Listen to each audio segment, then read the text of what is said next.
October 12, 1995. Brentwood police make a routine traffic stop just inside the Pittsburgh city limits. Was I going over the speed limit? Hey! I said stop moving around. Get out of the car. Just let me explain. No! John was a very laid-back person, a person that wanted a lot out of life.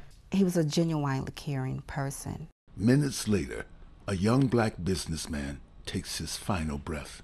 Mr. Gammage died as a result of compression or positional asphyxiation. This man had committed no crime. He was not a fleeing felon. His death was outrageous. His life was taken away from him. We were robbed. We will support the police where they deserve support, and where they are wrong, we will seek them out. The Brentwood Police Department was just an organization run amok. The police chief, George Swinney, personally was administering anabolic steroids to John Votis in the police station. A police officer of that type is more likely to use violence in a situation in the community. The conduct of the officers caused the death itself. I believed that the case didn't merit the prosecution. I know in my mind I did what I was trained to do. Proper training. That's not proper training. That's right. Dogs have more rights than was shown Jonny Gammage in this case. Right. I've never heard as many white people come up to me on the street and say, stay at that.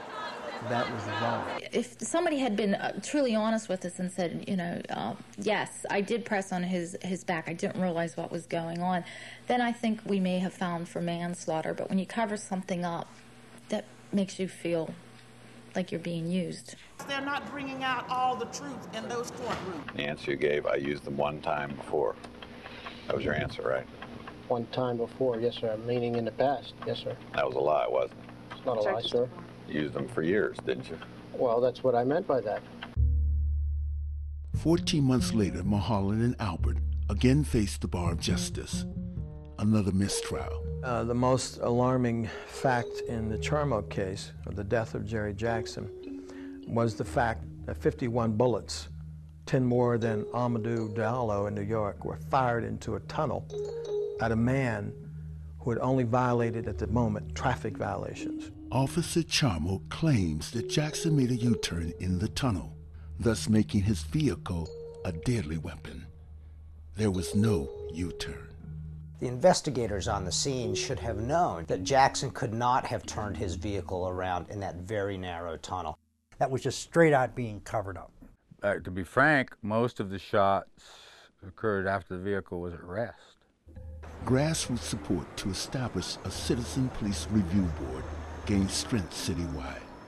Demand that this city council and this mayor support putting the question on the ballot in the spring primary, because we need it. We have to let people know, wake up, look what's going on around you, get involved. Out of that came the basis for the lawsuit that led to Pittsburgh being the first city in the nation to be monitored by a consent decree of the federal government. There's a remarkable difference when the federal government investigates the case and when the state investigates it. You can see all the officers acquitted in Rodney King's state criminal trial, and then when the federal government went back and looked at the same evidence, they were convicted. Like bad lawyers, like others, there are people who abuse their authority. The Blue Shield was intended to protect officers who are doing the right thing, not to protect those who are guilty. You can't have any special rules for police officers. If the police are your abusers, if the police are the ones that are killing your children, where are you to turn? You just kill a black person, he was just dead. We have to make sure that Jonny Gammage didn't die in vain.